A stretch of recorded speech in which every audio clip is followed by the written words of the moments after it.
efficient. Microscopes have shown groundbreaking What we're results. making at Multismedia Developed a specialized method that protects Microsponges have a long time to get to work. We use Maybe consider removing calcium. negatively impairing the diversity of our skin. Tested, validated in the cell line. Whereas currently available methods growing into pure mycelium structures.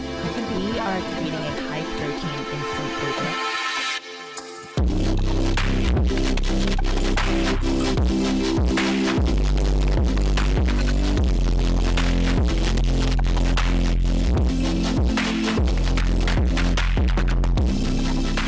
Since it's so hard to cultivate cells outside of the body, even successful treatments today are restricted to a small patient population.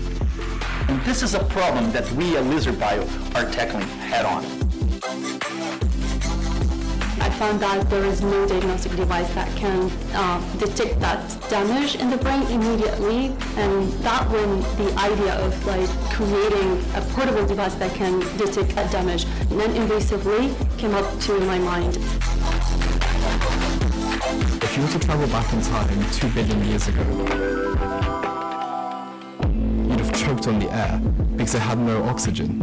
Ancient cyanobacteria removed CO2 from the air and replaced it with oxygen. What we're doing is we're teaching these very old dogs some new tricks. Looking at reproductive rates for birthing people around the world, there's a huge need in this space, a huge unmet need. So from the biotech's perspective, people understand developing the technology, and they're looking for a very big ROI. Whereas from the public health side, people understand about preeclampsia, they understand the need for technology like this and the impact of it.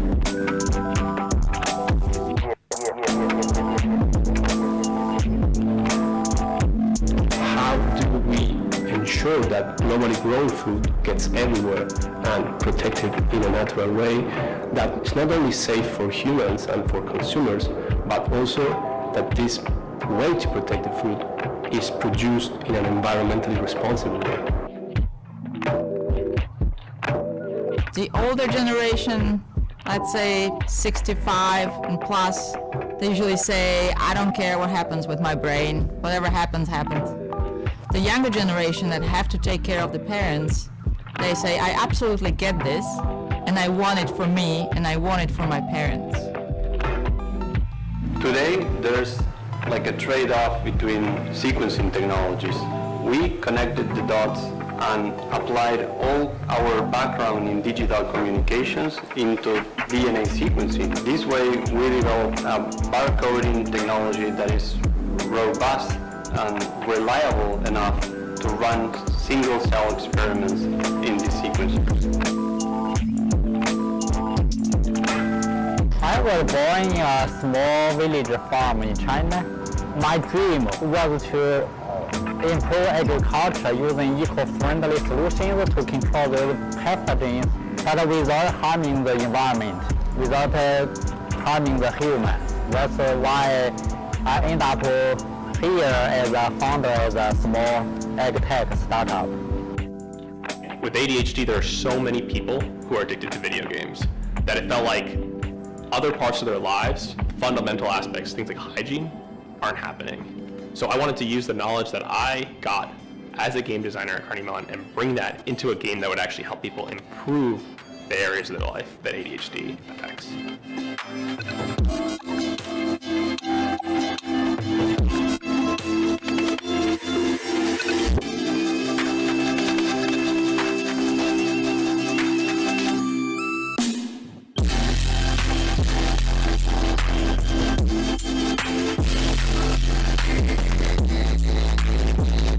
I think when you join IndieBio, you join an entrepreneurial community.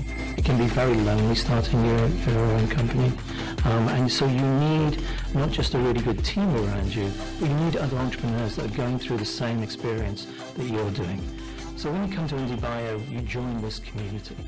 And it always amazes me how tight those relationships come, like the bonds that they have in the program. And the alumni, it just keeps on growing and growing.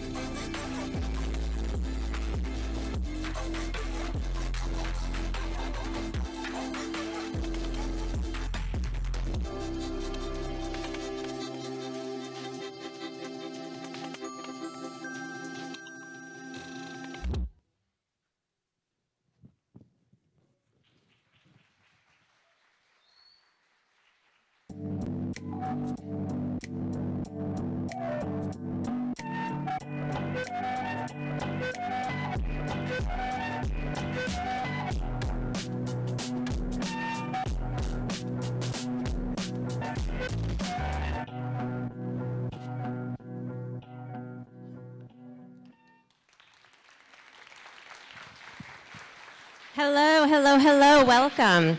My name is Sabria Stukes, and as the Chief Scientific Officer for IndieBio New York, I have the distinct pleasure of welcoming you to our Spring 2022 Demo Day.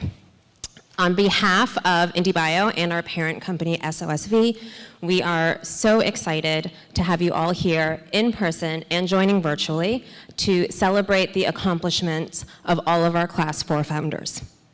Tonight, you will hear how each of these dedicated teams took scientific ideas and turned them into working solutions across fields such as therapeutics, diagnostics, and industrial and agricultural technologies. When I moved to New York many years ago, my first job was actually at a bakery in Greenwich Village. But my second job was as a research assistant at the NYU School of Medicine. This was before the Alexandria Life Science Center had been built. This was before J-Labs. This was before Biolabs. And so it's really been such a treat to see this community grow. I've had many jobs since then, since after I went to grad school here in the Bronx, but each of them has been rooted in the foundation of helping build biotech here in New York City. And so, as our founders know, an idea does not a company make. You need a strong support system, you need champions, you need sponsors, you need a strong team. And for us here at IndieBio New York, we could not have asked for a better partner to help grow this ecosystem than the Empire State Development. And so with that, for our first speaker, I would like to welcome Joan Spivak to detail some of the ways in which they are continuing to catalyze this vibrant community. Joan?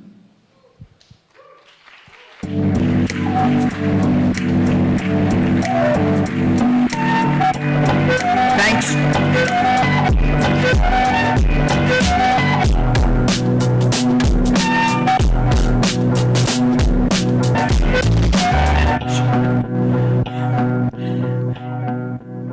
Thank you so much. I am very honored to be here representing Empire State Development at this demo day, the first live event since IndieBio came to New York at the end of 2019. New York's Life Science Initiative was launched almost 5 years ago with $520 million in funding and a goal of invigorating the life science industry and building the ecosystem. During this time, life sciences have become a powerful growth engine for New York, turning key regions of the state into dynamic life science hubs. And IndieBio New York has played an important part in making this happen, even despite the complex logistical challenges posed by COVID-19 for the past 2 years. When ESD first considered bringing a bioaccelerator to New York, we were excited about its potential to attract companies to the state and enhance the ecosystem. And after 2 years and graduation of 4 cohorts, there's no doubt that IndieBio is making an impact, facilitating millions of dollars in venture investments, attracting a broad range of companies and capabilities to the state, and expanding the entrepreneurial talent pool. When New York's Life Science Initiative was first launched, our strategy was to eliminate barriers for businesses at early stages of the value chain, retain startups within the state, and enhance the life science ecosystem. Programs like IndieBio and other initiatives have been paying off in a multitude of ways. For one, New York has seen explosive growth of venture capital investments in life science companies, with private investment firms pouring $2.5 billion into New York State life science companies in 2020, tripling the investment from the previous year. Another objective has been creation, attraction, and retention of life science companies. In New York City alone, there have been more than 260 new life science companies in the past decade. IndieBio is certainly contributing to this growth. And we anticipate that the $40 million Biodefense Commercialization Fund, with its first 18 recipients just announced, will also contribute to this growth. We were especially pleased to learn that 2 of our biodefense winners had participated in a previous IndieBio New York cohort, thereby supercharging our investment. We're also looking to facilitate accelerated paths to commercialization with initiatives like the Empire Discovery Institute, which ESD funded to fast-track translation of discovery research from EDI's 3 partner organizations, the University of Rochester, the University at Buffalo, and Roswell Park. EDI leverages the complementary assets of industry and academia to more efficiently transform this research into commercially viable entities. EDI enables projects to fail fast, pursuing a model that drastically decreases the time and money invested in clinical candidates that will ultimately fail. A lack of entrepreneurial talent has often been cited as a reason that life science companies haven't come to New York and that VCs haven't invested. IndieBio's intense programming that turns scientists into entrepreneurs is one way that entrepreneurial talent is growing. Another ESD program is filling this need by supporting the development of life science entrepreneurial skills at the business school level. These are just a few of the ways in which the investments made by New York State are growing the life science industry. But our work is far from complete as we continue to look for ways to meet the needs of the industry and to ensure the sustained growth and vibrancy of life sciences in New York State. Thank you.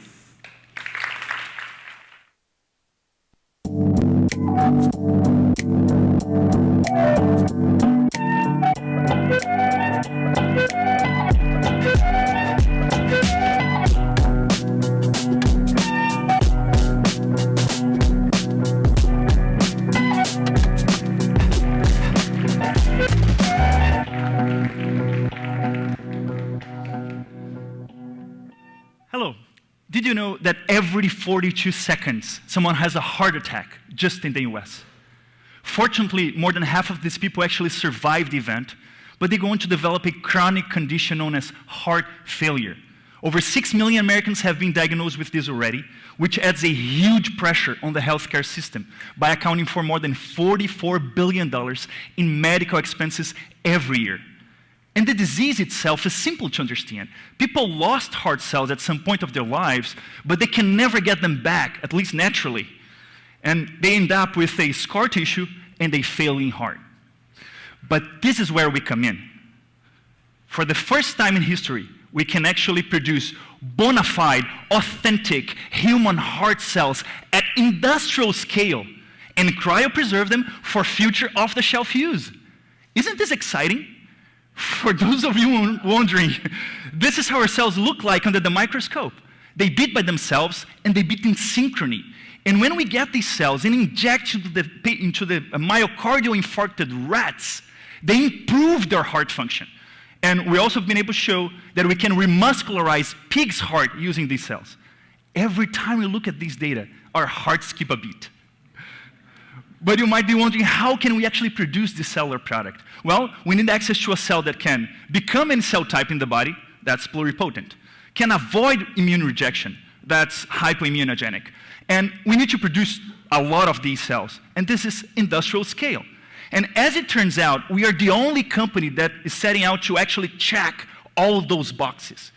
And by using our proprietary, There you go. By using our proprietary, negligible cost media and scalable processes, we actually realizing the potential of producing any cell type in the body at 1% of current cost.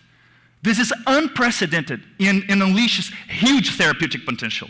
Please notice that we do have our own pipeline on the top, but we also opened to partner up and co-develop. And I want to reinforce this.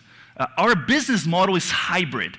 As we partner up to extend our reach in non-key areas, we're actually also developing our own pipeline, essentially de-risking our entire company.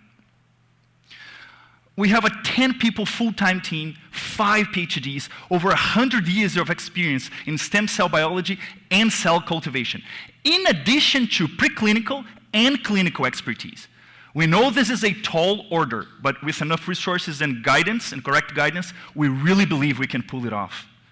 And this team has been able to put together some relevant partnerships in the biotech space, and essentially showing that we have a strong early traction. In a nutshell, I can say that we have exclusive worldwide rights to media and processes that enable us to be the only company actually aiming at producing cells at industrial scale. In the end, I guess I can say, at last, we are industrializing cell manufacturing. And the market makes the case for a multi-billion-dollar opportunity, which aligns the interests of everybody involved. If we're just taking here heart failure, for example, by addressing as little as 1% of the US patient population, we can already project north of $4 billion in annual revenue. This is a sizable opportunity in the end. So to sum up, we are cell therapy, actually industrializing cell manufacturing. We are 100 times less expensive than anything out there, and we have our own pipeline in cardio, but also opened up to partnerships and co-development.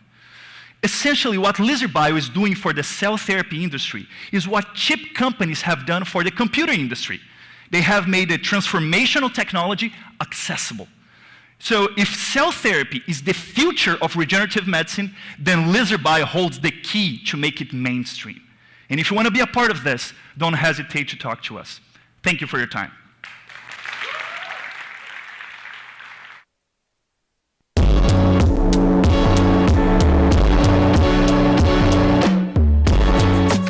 If the therapy works, it will only be available for a small patient population because the manufacturing steps are not thought through to really be scaled to larger populations. What LizarBio is doing is reverting that process. We are thinking on the manufacturing steps prior to the efficacy part, in order that if the therapy is efficacious, we can actually take this to the largest population possible.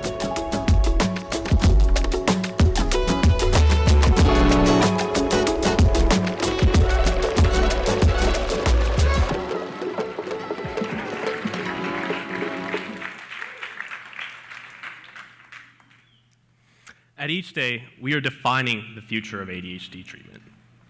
Hey, I'm Christian Murphy. Christian like the religion, Murphy like Eddie Murphy. So, based on those chuckles, I'm guessing you guys have heard of Eddie Murphy. Today we're going to talk about something else you've definitely heard of, and that's ADHD.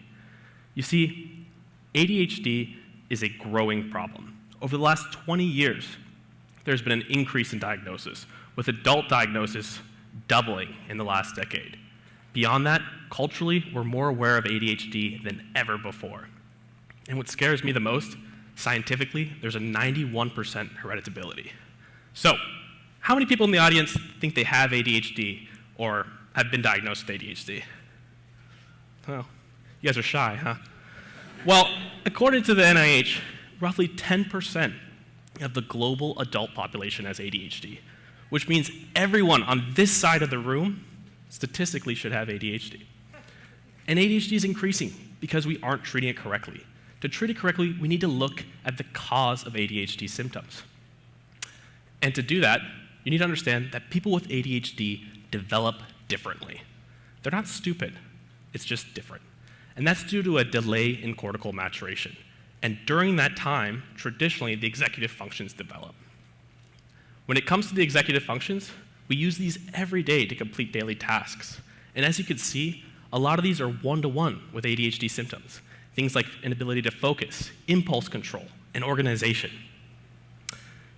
The problem is, current treatment doesn't address these symptoms because it's predominantly focused on improving dopamine transfer through amphetamine medication and helping with emotional regulation via CBT. And that's what the treatment landscape looks like. However, in the last 3 months, this landscape has changed radically, with cerebral and the head facing scrutiny by the FDA, and Kalia Interactive failing to serve more than a couple thousand patients, despite $1 billion valuation. And while it sucks to be someone with ADHD right now because of that landscape, it's great to be an investor. And that is because the average US adult spends $2,300 a year on treatment. And that's a $54 billion industry in the US alone.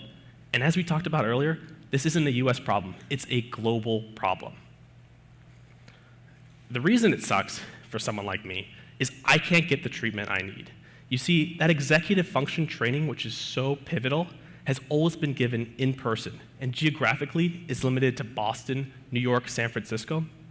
On this slide, it used to say $400 an hour.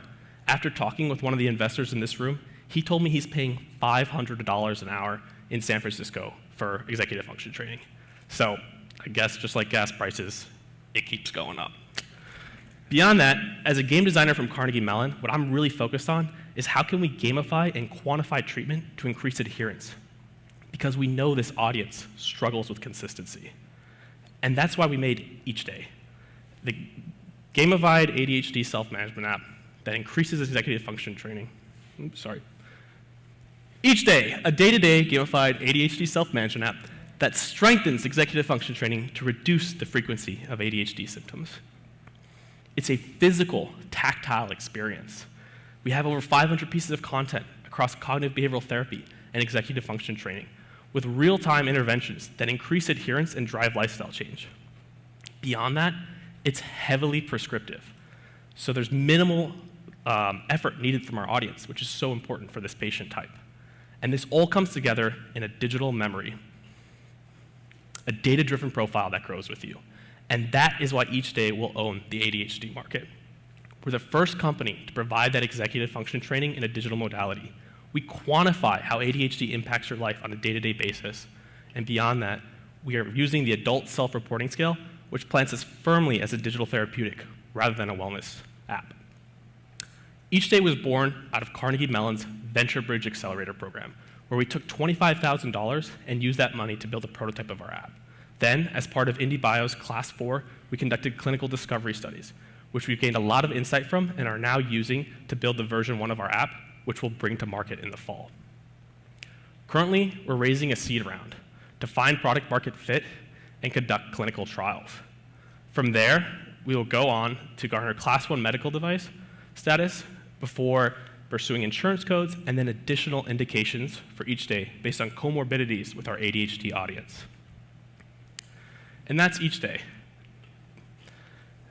the gamified ADHD self-management app that strengthens your mind, body, environment, relationships, and finances, the core areas that ADHD impacts, through executive function training, increasing medication adherence, and bettering the lives of patients everywhere. We believe that the future of ADHD treatment is digital, and we can't wait to share it with you. Thank you so much for listening.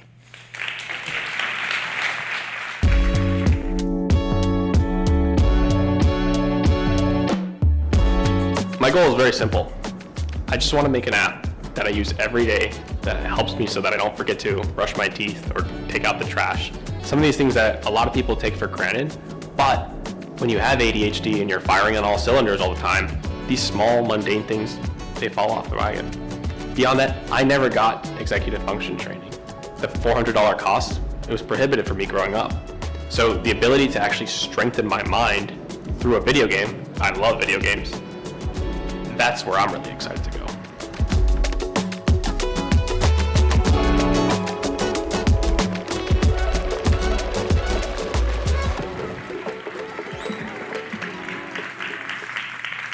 Hi everyone, I am Maddie. I am the Program and Partnerships Coordinator here at IndieBio New York. and I'm going to take a couple of minutes to talk to you guys about the IndieBio program. So what is IndieBio? Well, it is the world's leading biotech startup program. We bring in new founders and scientists and with cutting-edge products, and we help them develop those products into a venture-backable business. The IndieBio program is incredibly intense, which I know that probably all the founders can vouch for, but it is also incredibly rewarding. For example, a lot of the times when scientists come into or founders come into the IndieBio program, they've only developed their product at lab scale. So over the course of the program, we empower them to commercialize those products and really scale them up. We also help them to communicate their ideas sort of to the masses and really sell their product. We provide one-on-one advising, both from the IndieBio New York team and also from our mentors. And last but not least, there's obviously that community piece, all of the founders going through it together and really supporting one another and learning from one another, and it's really a beautiful thing to watch. So how do we transform those ideas into companies? Well, the IndieBio program is 4 months long. We provide $525,000 of investment or more, and in addition to educational programming and mentorship, we also provide rent-free lab space and co-working space, and obviously access to our huge network. So I'm just going to highlight a couple of my favorite weekly programming things. Obviously my favorite, I think all the founders know, are the Journey Talks. Basically for 30 minutes each week, members of the IndieBio team and then founders will tell their life story for 30 minutes. And so it's stuff that goes kind of far beyond who you are professionally, and it's really like a great way to just get to know each other.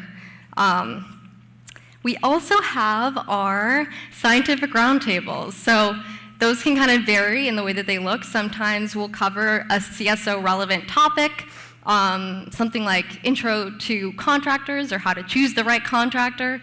And other times we'll do a deep dive into, the CSO will explain their technology and to someone who's like me, like a non-expert. And so it's really helpful to get to know, what they're all about.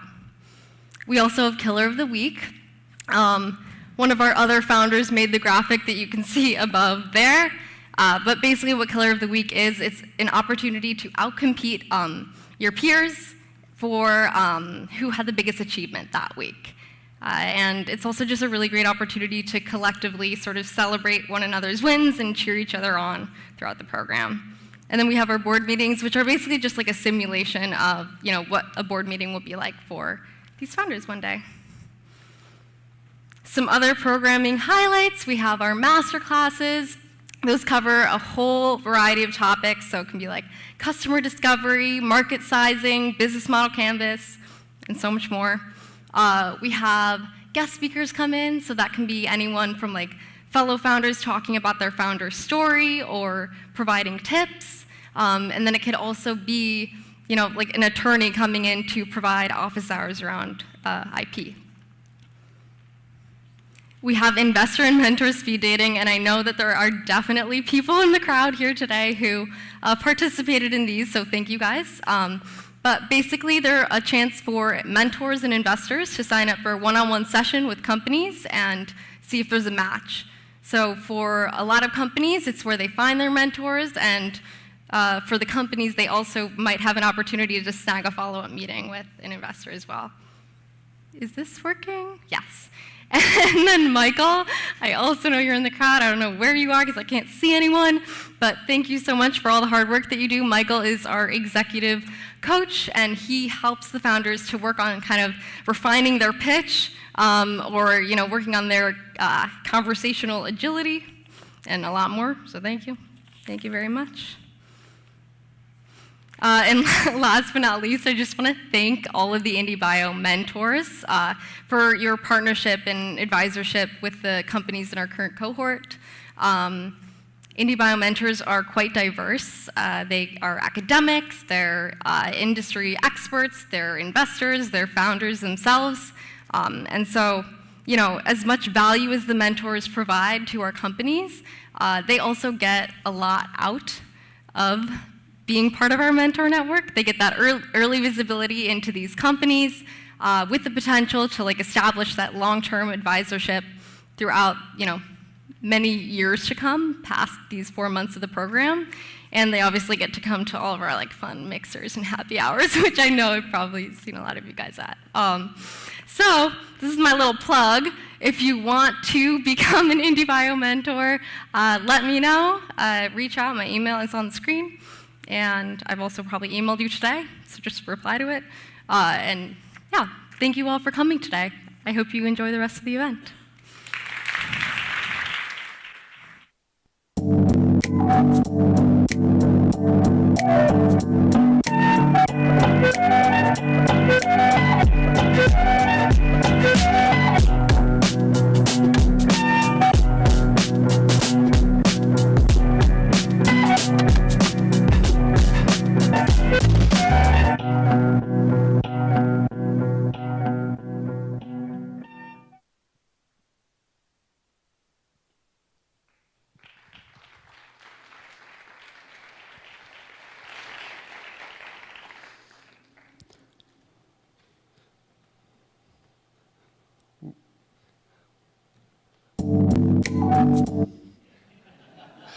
Hi everyone, I'm Leandro Ciappina, co-founder and COO at ArgenTAG, and we are building the next generation of single-cell sequencing technologies.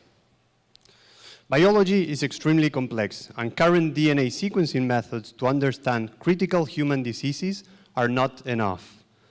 Now, imagine if we could reveal all the genomic information stored in each of the human cells in real time. That would be a game changer. And the problem, So the problem is that the more cells you want to read in these long-read sequencers, the more errors you have to deal with. So the good news is that we have developed a proprietary solution to overcome the problems of these long-read sequencers, the errors. It's based on robust DNA barcodes able to identify millions of cells. And this is not just theory. We have successfully completed a proof of concept sequencing 4,000 barcodes simultaneously. This is the highest ever number for a long-read sequencer, 40 times more barcodes than available solutions in the market, and best of all, we achieve high-quality results that fall in the same range than Illumina sequencing. And all of this was published last month in scientific reports by Nature Portfolio. So that opened us the door to develop the first truly scalable single-cell solution for long-read sequencers, a kit and a software. So researchers, the main consumers of this market, can have a full view of their cells to make new discoveries at half the price of short-read solutions. They will have millions of cells, they will receive the ArgenTAG barcoding kit, and with a unique and simplified single-cell protocol, they will be able to tag each of the cells with the barcodes and without custom instrumentation.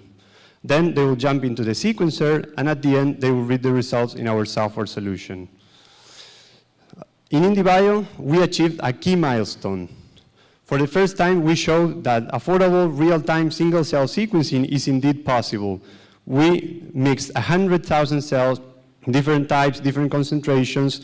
We tagged and mixed and sequenced all of them together, and at the end, we successfully recovered the complete profile.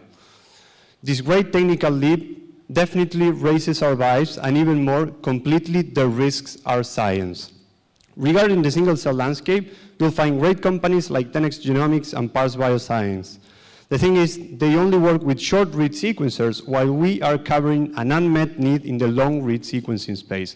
So rather than competitors, we see them as potential partners. We truly believe that the future is long reads and single cell. And based on our analysis, we are planning to capture 3,000 users buying 1 kit per month, representing 180 million in revenues by 2030.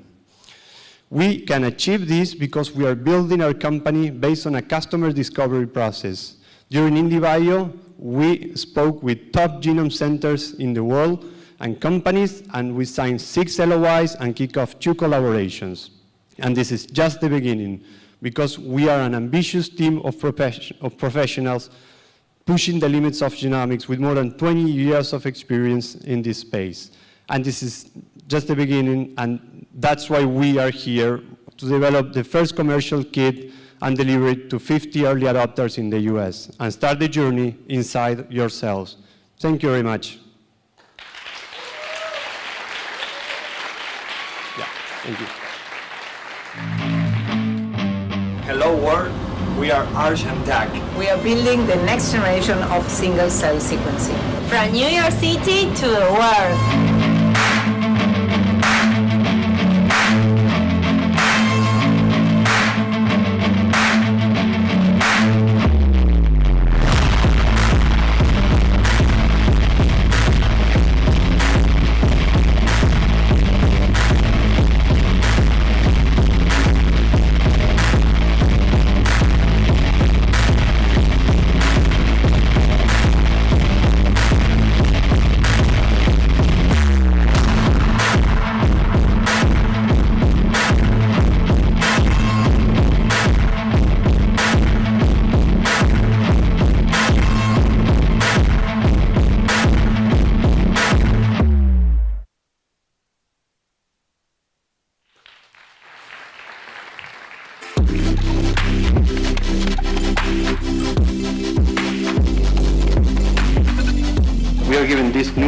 Glasses to the research community so they can see things that today they cannot see.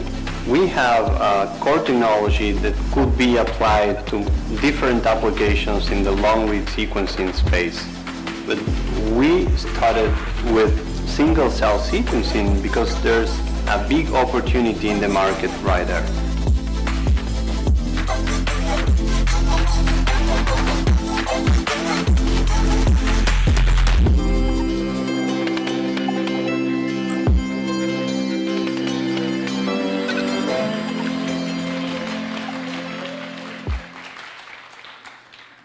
Hi everyone, thank you for attending or for coming today. Many athletes develop brain injury and they dismiss it as a small injury or with no impact, or they really don't know whether they have a brain injury or not. My name is Bayan Alturkestani and I'm the founder and the CEO of Conan MedTech, and today I'm here to talk about the real-time concussion detection. So over 4 concussion occurs each year in the United States from sport-related injury. And according to CDC data, 5 to 10% of those student athletes develop or experience concussion in every season. Not 69% of those reported to play with concussion, and 40% of them, they said their coaches couldn't diagnose them properly. So the problem is, it's a big problem because only 10% of athletes suffering from concussion are clinically diagnosed, and plus there are many challenges with the current diagnostic tool. Imagine if you hit your head or you develop concussion, you will go to the emergency room, and you can imagine how long you're going to wait there. And then the standardized questionnaire that the doctor may ask, it's very subjective and depends on how well you describe your condition. And then the CT scan can only diagnose the moderate and the severe concussion, but not the mild one. The blood tests are very inconvenient, and it could be very costly.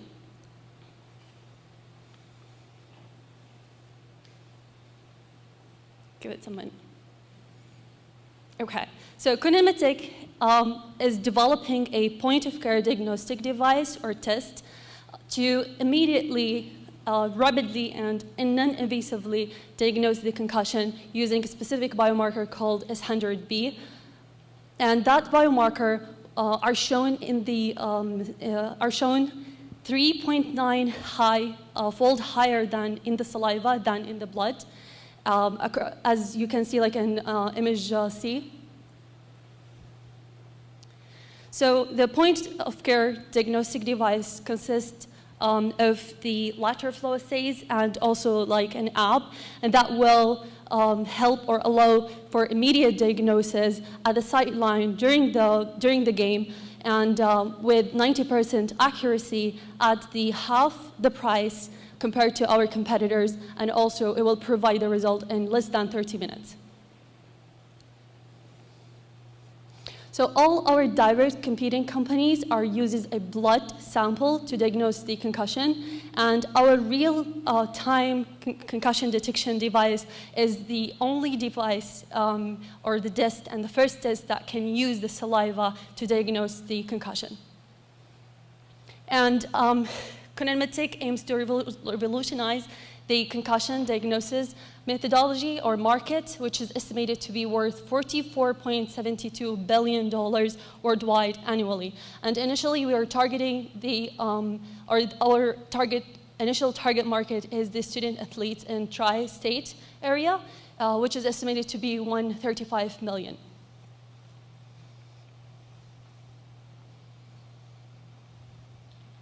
So our go-to-market plan is we are going to sell our product to the school district and sport organization on a monthly basis to reach 6 million in our first year. And then after that is established, we will expand to other schools in other states and also local hospitals via creating a channel strategy. And then in order to reach $20 million in our third year revenue, we will expand or use our data analysis from our first utilization experience in local hospitals, and then target larger hospitals via the group purchasing organization. So our team consists of 2 founders, myself and my great business partner, Dania. And we have a background in biomedical engineering and also in neuroscience. We have an expert financial analyst and 3 advisors, and we have 6 partner or strategy partner who are helping us and doing a great job with us. Thank you. I think that's it. Yeah, if you're interested to invest in us, please reach out. Thank you so much.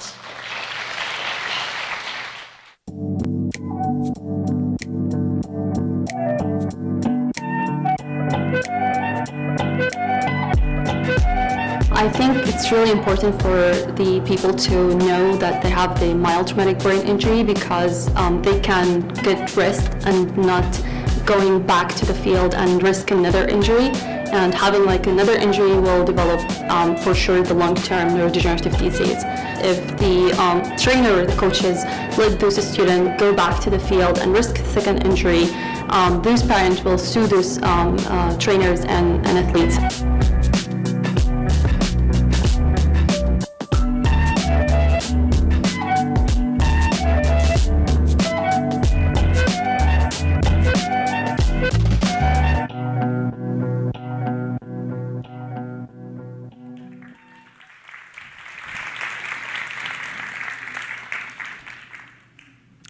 Okay, hello everyone. I hope you're doing well. Hey, this thing already started without me. Let's see the yellow thing. There we go. My name is Kris. I'm CEO, co-founder of Tesarakt. So let's play a little game. We like games. Now it should start. Come on, baby. There we go. So tell me if you can see in this picture the first signs of Alzheimer's. Okay, look closely. Now, the next picture, tell me first sign of Parkinson's. Which part? Can you see it? Well, I have good news and bad news. So the bad news is that neither can today's medicine. We actually still live in medieval ages, reacting to things that happen to us, right? So brain disease generally is detected way too late. If you think about it, let's look at how it works. For example, with Alzheimer's, right? You detect symptoms like keys or the thing. You all know the thing, right? And then you talk to your doctor about the thing, and the doctor orders some tests and refers you to another doctor about the thing. And after many tests, you get results. Unfortunately, sometimes it is too late, and within weeks, you may be placed in 24/7 care. Well, the good news now is that Tesarakt changes the game. We can detect brain disease years before the first symptoms, before we forget the keys. And how do we actually do that? No, it's a simple magic, the simple AI software that has been developed at Columbia University. We give you a score between 0 to 100, and we tell you, well, you have 10% chance of developing brain disease or 70. So how precisely does that really work? All you really need to do is a non-invasive 6-minute MRI scan. And just you can have as many MRI scans as you want a year. Based on the scan that we analyze, we give you the score 0 to 100, and we say, you know it's 10, you're probably fine, we'll see you in 4 years. Or it's 70, let's take another scan next year and see if it's going up. And then you take, maybe next, more invasive scans. So why are we doing it now? Well, I think it's time that we take brain disease into the 21st century.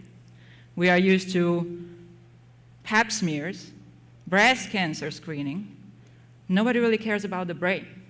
Well, I do. Also, lots of questions that we get is why, actually? And I think the reason is lots of our parents and a huge mass of population, unfortunately, is going to get affected. We aim to capture 10% of the 17 billion US market. There are many other startups that are trying to solve the same thing. Tesarakt has one main advantage, and that is we integrate seamlessly into existing hardware and software. There are MRI scanners everywhere. And we can detect with one scan, that's 6 minutes, multiple diseases, not just one scan in Alzheimer's and one scan Parkinson's, one scan, multiple. So what are the milestones? This is a brand new company founded in March 2022. We were planning to have MVP for Parkinson's today, and we do have that, and we actually got beyond. We have another MVP that is AI that replaces gadolinium, that is the contrast. So we got 2 MVPs in 4 months, spending just 70% of the budget. Our next milestone is MVP for Alzheimer's and FDA clearance. Tesarakt is years of research out of Columbia University. It's Frank Provenzano, Scott Small, Jaguar sitting here in the audience, and me and Sarah are the business people really just carrying their luggage. Tesarakt is the company that can detect brain disease years before, and we hope that you join us now, years before we become big. Thank you for your time.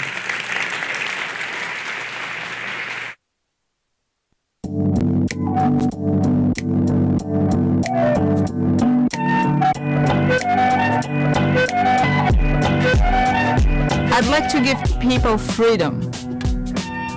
Because if you don't know what's ahead of you, you're not really free.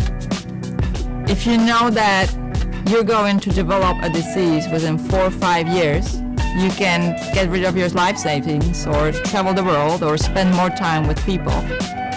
But if you live in that fog, then do you really know where you're going?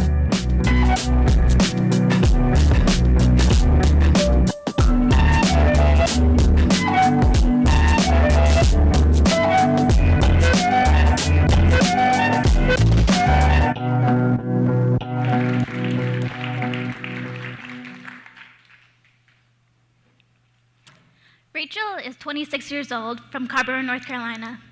She was pregnant for the first time and received regular prenatal care. At 32 weeks, she started experiencing headaches and swelling, but her doctors dismissed this as a normal part of pregnancy. At 37 weeks, she began having seizures and was rushed to the hospital, where she went into an emergency C-section, and she and her baby fought for their lives. Rachel was experiencing undiagnosed preeclampsia, and she is not alone. My name is Denali Dahl, and I'm the CEO and co-founder of Kalia Health, a health justice startup dedicated to improving reproductive health outcomes for birthing people like Rachel. Preeclampsia is a pregnancy complication characterized by hypertension and organ damage that occurs in the second half of pregnancy. Globally, it's the second leading cause of maternal mortalities, affecting about 10% or 21.3 million pregnancies every year. And the US has the highest rates of maternal mortality of any high-income country, largely in part due to health disparities. Undiagnosed preeclampsia is life-threatening. The complication progresses to a severe stage of eclampsia, which involves organ failure, seizure activity, and fatalities. And preeclampsia is difficult to diagnose. The early onset of preeclampsia symptoms are pretty subtle, meaning that people are unaware of the complication until it has reached a severe stage. And the current diagnostics are inaccurate, misdiagnosing about 30% of cases, and they're inaccessible, as they must be performed in a clinical setting, which is a barrier to many. The cost of undiagnosed preeclampsia is huge, impacting the US healthcare system at $2.18 billion every year. However, early detection saves lives, and preeclampsia is straightforward to treat and manage when detected early. And so that's why our team is developing a home-based early detection test for preeclampsia. The idea is that birthing people can periodically self-screen for the early onset of the complication so they know when to seek medical care before the complication becomes severe. The test functions similar to a home pregnancy test, where urine is applied to one end of the strip and the user gets a binary output, either positive, yes, you're developing preeclampsia, or negative, no, you have a normal pregnancy. There are a number of competitors in this space working to improve the accuracy of diagnosing preeclampsia. However, none are on the US market, and all are for use in a clinical setting only. Our test is the only test that can be used at home or in a clinic setting, which uniquely positions us to provide a highly accurate diagnostic tool that is also highly accessible. To date, Kalia Health has demonstrated our proof of concept in a number of ways. First, from clinical data, we have validated the diagnostic potential of 2 urinary biomarkers with at least 80% sensitivity specificity. Second, we built a prototype lateral flow assay that can detect these biomarkers from fresh urine and converted our patent. Third, we've conducted over 400 interviews and surveys, and we found that 100% of clinicians listed preeclampsia as a top concern and stated that early diagnosis is essential. Our initial market is a prescription for home use model in the US, where individuals can receive a package of 10 test strips from their local pharmacy covered by insurance for routine screening at home. Eventually, we hope to expand at a lower cost in emerging markets so we can ultimately increase the number of people who have access to this technology globally. Based on our estimates of sales in high, middle, and low-income countries, there's a global obtainable market of $4.6 billion. And our profit potential is high. Based on willingness to pay data, we priced these test strips at $30 each, giving us an 83% gross margin by year 5. My co-founder, Happy, and I are both engineers and global health researchers, and we are both passionate about using technology to improve health equity. All of this is made possible through our partners and advisors who are experts in clinical work and diagnostics. With reproductive rights under attack, it's more critical than ever that we work together to ensure that people have the care that they need. And so, on behalf of Kalia Health, thank you for supporting us as we work to improve reproductive health outcomes by bringing healthcare home.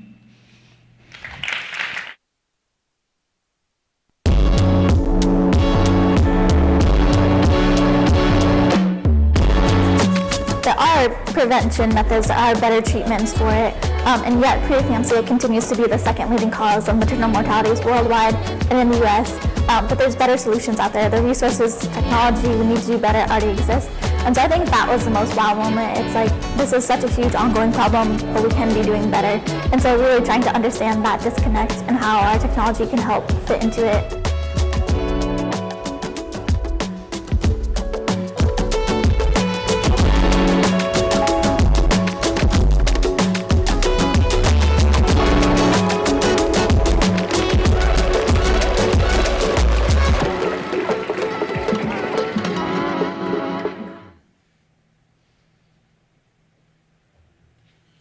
Good evening. Thank you for taking the time to be with us today as we showcase our amazing Spring 2022 class of companies. IndieBio invests in companies that are harnessing the tools of biology to solve some of the world's most intractable problems in both human and in planetary health. My name is Lindsay Atkinson. I'm joined here with my colleague Alex Hall-Daniels, and as members of the IndieBio team, we'd like to take a few minutes to highlight some of the key trends we see emerging from our work with companies at the earliest stages in the startup life cycle. So without further ado, we'll jump into the categories listed on the slide and share some very quick insights.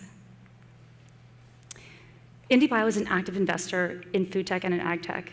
On the food side, we continue to see a commercial need for functional ingredients and clean label solutions to address the ongoing demand from 70% of US consumers who really want to see improvements in the taste, texture, and nutritional profile of today's plant-based products.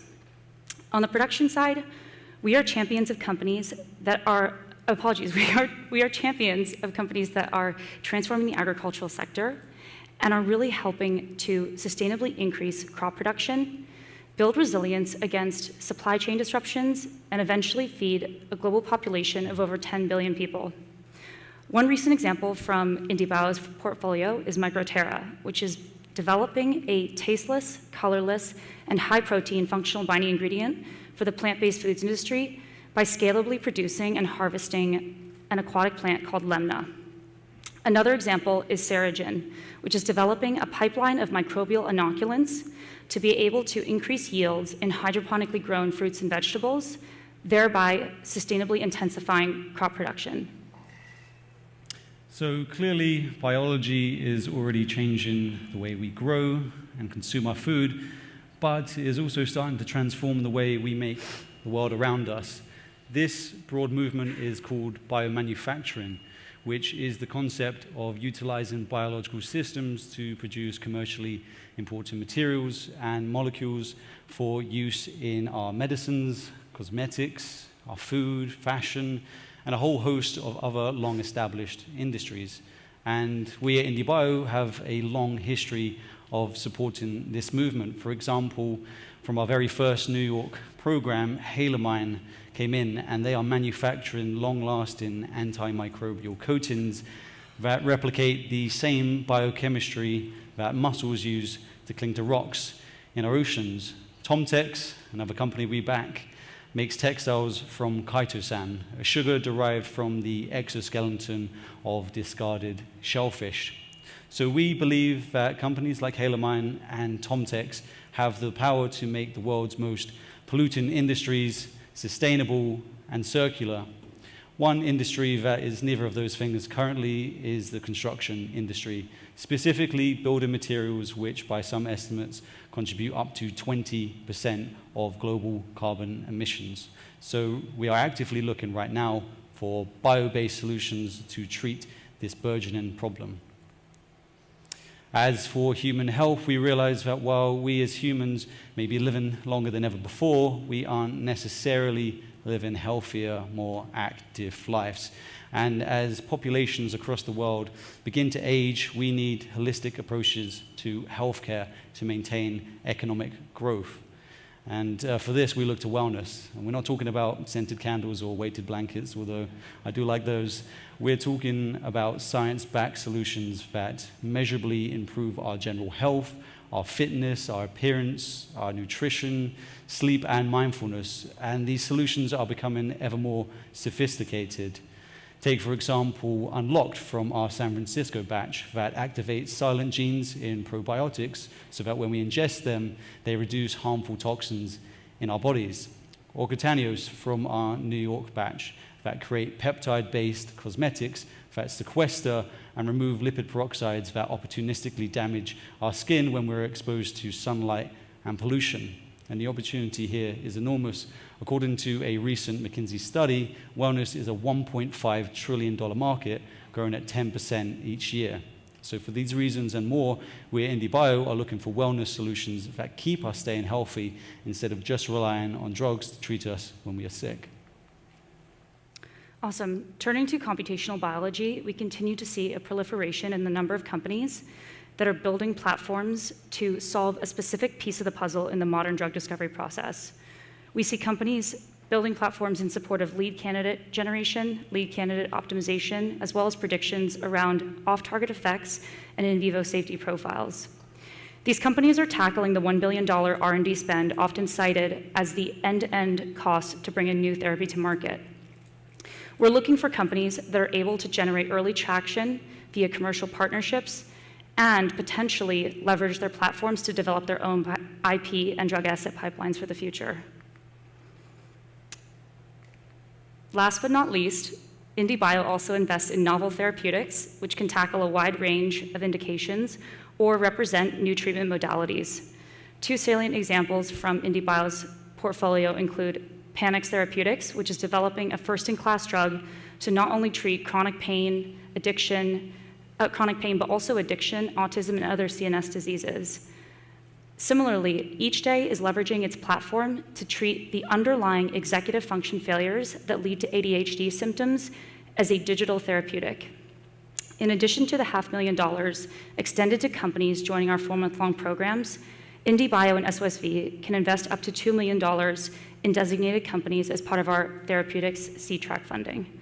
I'll now pass back to Alex to say a few final parting words. Thank you, Lindsay. So we are actively recruiting right now for our fall 2022 batch, which is set to begin in August of this year. So if you are interested in applying or know anyone that is, please do so through our online portal, which is the link behind us, or feel free to reach out to any one of us on the team after today's program, or reach out to us on email. We would love to hear from you. So from the entire team, again, we would like to thank you all for joining us today, whether in person or online. We really do appreciate it, and we hope you enjoy the rest of the demo day. Thank you. Thank you.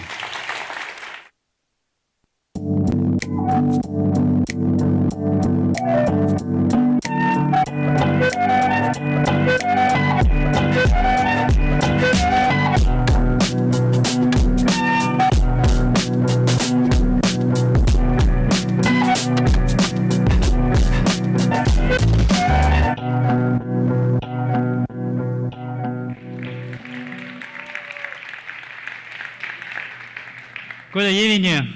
I'm Jiarui, CEO of Innatrix from RTP, North Carolina. We are developing sustainable and safe solutions to replace agri-chemicals. The agri-chemical industry is huge, but it has a lot of challenges. I still remember when I was a little kid, wearing the backpack, spraying the chemicals on the plants. It worked, but I got a really bad headache, even just spraying 30 minutes. So it is really toxic. Because of a lot of health concerns, it's taking a lot of money, a lot of time to develop one chemical product. So right now is the time to use biological products to replace those chemicals, because the farmers, the consumers want them. They are growing really fast, 10 to 20% each year. And it's only taking 3 to 4 years, $4 million to get one product to the market. Our company, Innatrix, has built a platform to generate eco-friendly solutions for crop protection, mainly for the pathogen control, pest control, and weed control. Currently, we are using peptide and RNA strategies to generate our biological products for pathogen control. These products are being used in the field either as a spraying product or seed treatment. Our products have a lot of advantages because they are eco-friendly, provide long-term control, and also 50 times cheaper, 3 times faster than the chemicals to the market. Our first product is for soybean cyst nematode control. This is a very, very small bug attacking soybean roots and the ground. But this is #1 disease for soybean. The market is really big. Our obtainable market is over $1.3 billion. We have already confirmed our products could provide 80% reduction for this nematode. This is better than most of the products on the market. We have already started our field trial in North Carolina. We are so excited to see how our product could control this nematode in the real field. How could we deliver our products to the farmers? We will license our product to AgBio companies. Those companies will work with ag retailers to deliver the products to the farmers. The IP is super important for startups. So we are not only protecting the products, also the use, the manufacture, the whole process. Until today, we have already got 2 issued US patents. Our product will go through EPA regulation process. Typically, it's taking around 18 months to get the product approval. How could we do all of this? We have a really strong star team. Collectively, our team have over 100 years experience for the product development and the commercialization. Especially Dr. Pam Maron sitting in the audience here. She has founded 3 biological companies. She brought all of them to successful exit. So with her on board, we are very confident we could produce our products and bring the product to the market. Our team already got 4 different partners to help our product development, also the business development. Until today, we have raised $1.5 million, including some non-diluted funds, also $1 million capital funds. Yeah, that's Innatrix. We are developing sustainable and safe solutions to control some critical disease. Later will be insect, also weed. So if you are interested in what we are doing, we are more than happy to talk with you afterwards. Thank you very much.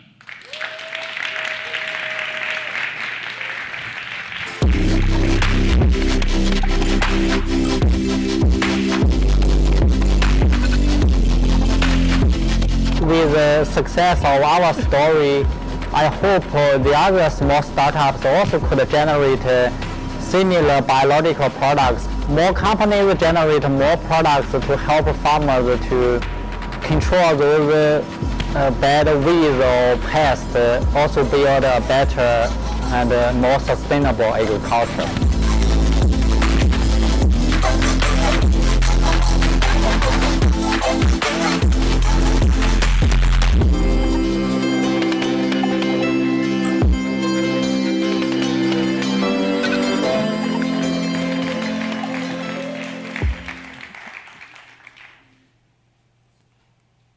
Hi, I'm Johnny, CEO and co-founder at CyclicBio. We are decarbonizing the chemicals industry by making sustainable chemicals from CO2. Now, chemicals surround us in our day-to-day lives. They're in the vaccines we use, in our soaps, and in the gas we use to fill our cars up. Modern life just wouldn't be possible without them. But all of this comes at a massive cost. The chemicals industry is a huge emitter. It is responsible for 7% of global greenhouse gas emissions. For example, to make just one chemical, ethylene, which we use in plastics, we break down fossil fuels in a process that produces 260 million tons of CO2 every year. That's equivalent to the emissions of 4.5 New Yorks. All of that for just one chemical. The chemicals industry is waking up to this problem, and companies are transitioning to be more sustainable or even go carbon negative. And to do that, they're going to need sustainable supplies of chemicals. Now, this actually isn't the first time that Earth's atmosphere has had high levels of greenhouse gases. If we were to travel back in time to 2 billion years ago, we'd have choked on the air. But then, ancient cyanobacteria removed CO2 from the air and using the sunlight, turned it into breathable oxygen, transforming the atmosphere over hundreds of millions of years and given rise to life as we know it today. And today, we can once again use these ancient cyanobacteria to clean up our atmosphere and remove CO2. We've taught these old dogs a few new tricks by giving them extra genes from nature, which gives them new abilities to make chemicals from CO2. And we call this process upcycling CO2.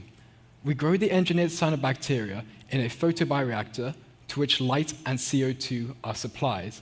The cyanobacteria naturally take in the CO2 and convert it to fatty acids.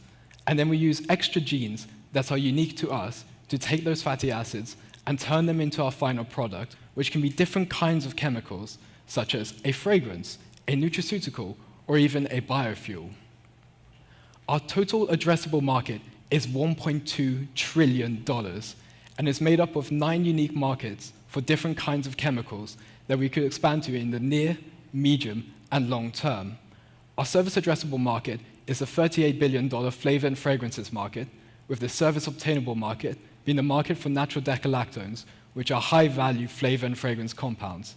This market is worth $108 million and has grown at an annual rate of 7%.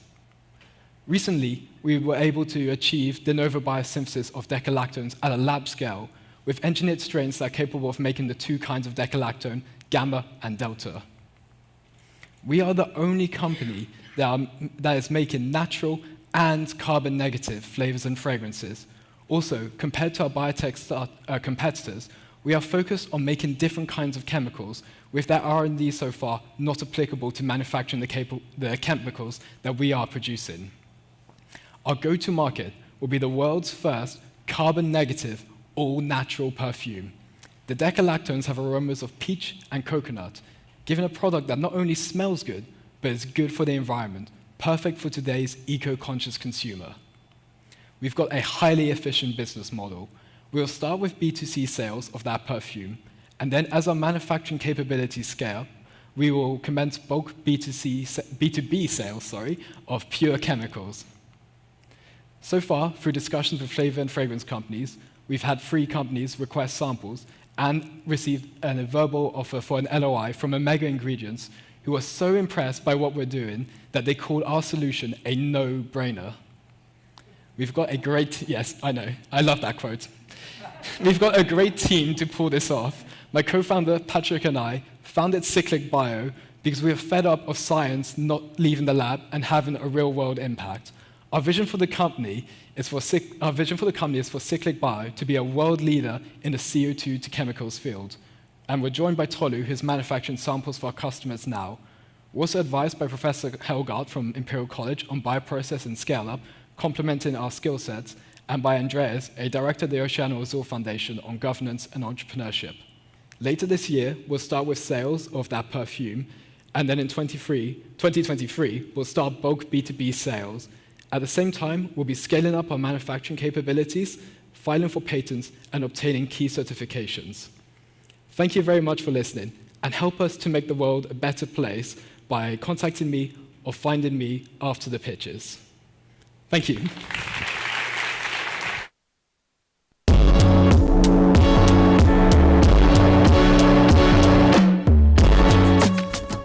Yeah, so actually there's a huge and growing consumer demand for more sustainable materials, and so lots of companies within the flavor and fragrance space have pledges to increase the sustainability of their supply chains. Or even if you look at a big petrochemical company now, all of them will have a page about sustainability and what they're doing to fight climate change. So I think we're really meeting the moment here with the technology.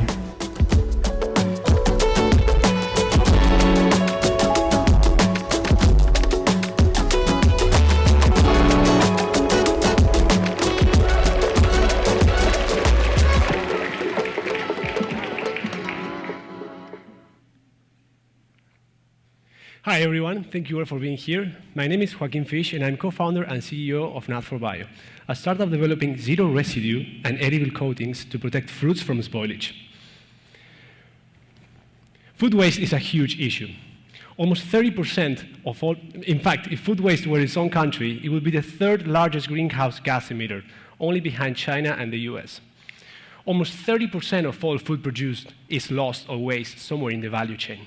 And this is even worse for fruits and veggies, where almost half of it goes to waste.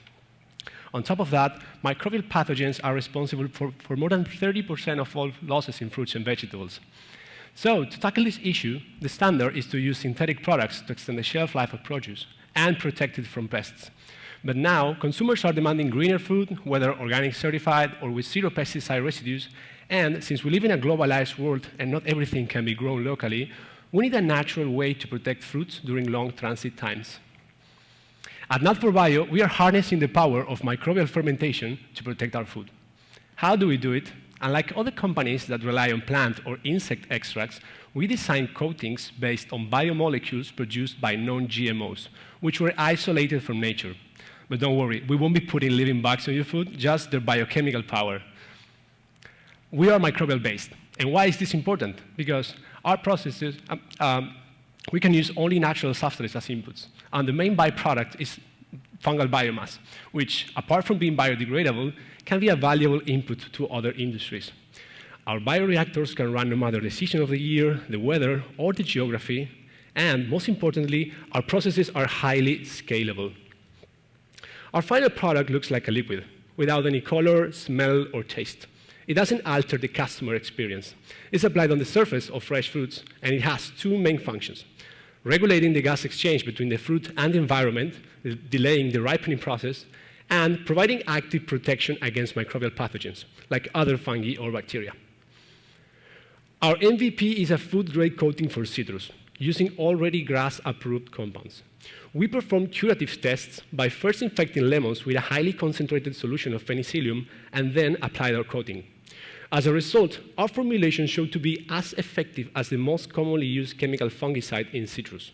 So from now on, our customers will be able to access the zero residue market without compromising decay control. Also, a similar formulation showed a good performance protecting berries, as you can see on the pictures. And based on initial data, our coating also extends the shelf life of produce, even on climacteric fruits such as avocados, which is a big concern in long transit times.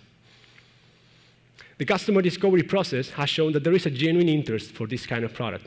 So far, we have signed 3 R&D agreements with potential customers for our MVP, which are among the biggest citrus packers and producers in the region.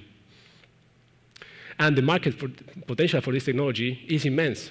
We estimate that the post-harvest treatment market is a $3.5 billion opportunity, and initially, we're targeting the most exported fruit classes in Latin America.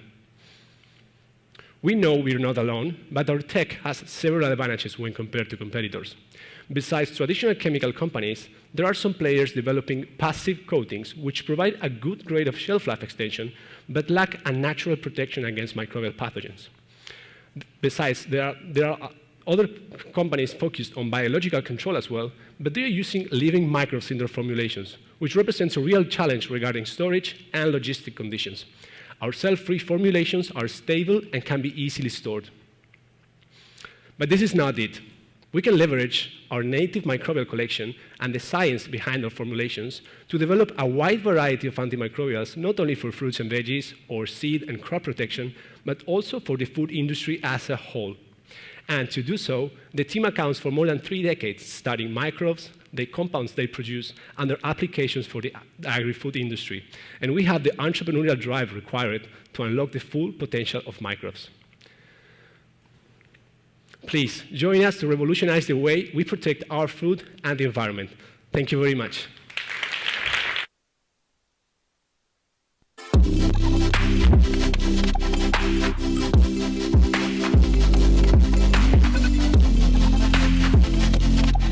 The problem is not if we buy locally or if we buy globally, but how do we ensure that this globally grown food gets everywhere and protected in a natural way that is not only safe for humans and for consumers, but also that this way to protect the food is produced in an environmentally responsible way.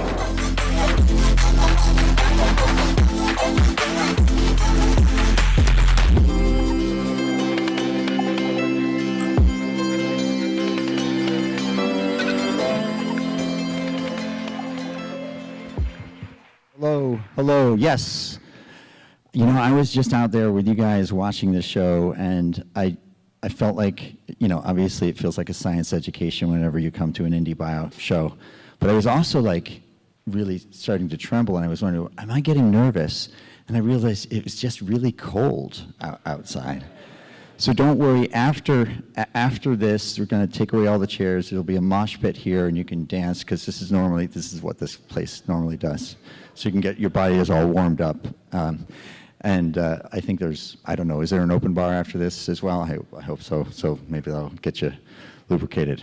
But thank you so much for coming. It is wonderful, wonderful, wonderful to have such a wonderful community here in New York that is developing. We're proud to be a part of that and proud to help build this incredible community. It comes from teams. Each one of these founders is backed by a team of founders. Each one of these founders has spent, in many cases, 20 years, you know, laboring through high school and colleges, and then their PhDs and postdoc research, in order for them to be ready for this moment where they are today, where they've come on after spending a life of developing their talent and their capabilities. And so we're asking you all to be, you know, in total, I think they were looking to raise around $20 million. So we'll just be taking a toll out of your, when you leave tonight, you know, out of your wallets, so you can cover all that money. Because wouldn't it be a beautiful world if all of these 9 companies got fully funded after tonight? Now, they normally do, around 70–80% of our teams do get funded, but it takes a couple of months sometimes. So we hope that each and every one of you guys looks, as investors, the investor community, looks to help support them, even if it's not with money, just help them develop their ideas, help them with the corporate introductions, anything that can help develop their business. Certainly at SOSV, by the way, I'm sporting Kris's from Tesarakt. I went downstairs. This is Kris's jacket. This is not my jacket. So if you're wondering why the sleeves don't fit, it was because I was so cold. You guys will not be cold in a moment. We'll be turning you back over to the show. But my basic ask of all of you is, just as SOSV digs deep into our pocket to try to advance the future, try to advance human health, try to advance planetary health. You saw those companies. Each one of these companies is really about transforming the physical world to make it more compatible with what we as a society need and we as human beings need. We also have, you know, parents, children, friends, family that suffer from human health challenges. My mother died of Alzheimer's. My son suffers from autism. I have loads of friends that have suffered from various cancers and been killed from these diseases. There's so much we can do and should do. Much of what we try to bring to the investment community is about things which are urgent problems that we really need to address. And we call upon you all to find that higher purpose in the application of your money to solving problems that really matter. And there's an expression from William Gibson, which is, where does it go? I'm going to get it. Hold on a sec. It goes, the future is already here, it's just not evenly distributed. The future is already here, it's just not evenly distributed. You saw the future on stage tonight, and now, as a venture capitalist, I think it's one of our main duties is to take what seems like a science project and make it possible for all of humanity to partake in the benefits of this work.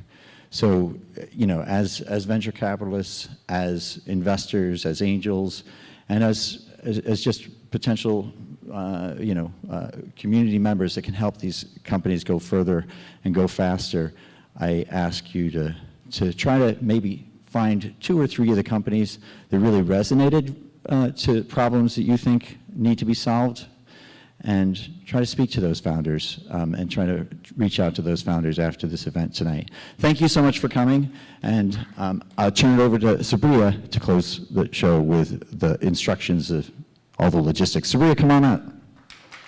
Thank you. Thanks, Sean. And so with that, our demo day spring 2022 is done. So thank you all for your attention and support. There are a few organizations, again, that I would just like to highlight as without their help, none of this would have been possible. First, a huge round of applause for the staff and support at Gramercy Theater. This is our very first in-person demo day. We hope to have many more, so thank you everyone at Gramercy Theater. Another huge round of applause for Open Cell Media, Reese and Roberta, who are responsible for all of the design, the aesthetics, and all of their sound technicians. Thank you so very much. All of the slides you saw, the many hours working with our founders. Another round of applause for the ESD, with who, again, we wouldn't, or your support, we wouldn't be here. And also, really, the biggest round of applause for our founders and the teams. They have worked so hard to get to this moment. And I think they can probably hear you downstairs. And so if you are an investor after this, I do invite you to go downstairs to meet with the teams. They have some things to show you, probably some more things to tell you about their technologies. So if you are an investor, you can just head straight downstairs right after this. For everyone else, there will be past hors d'oeuvres, open bar up here. But with that, thank you again. Thank you for your attention. Thank you for everyone who joined us on the live stream. And have a good night.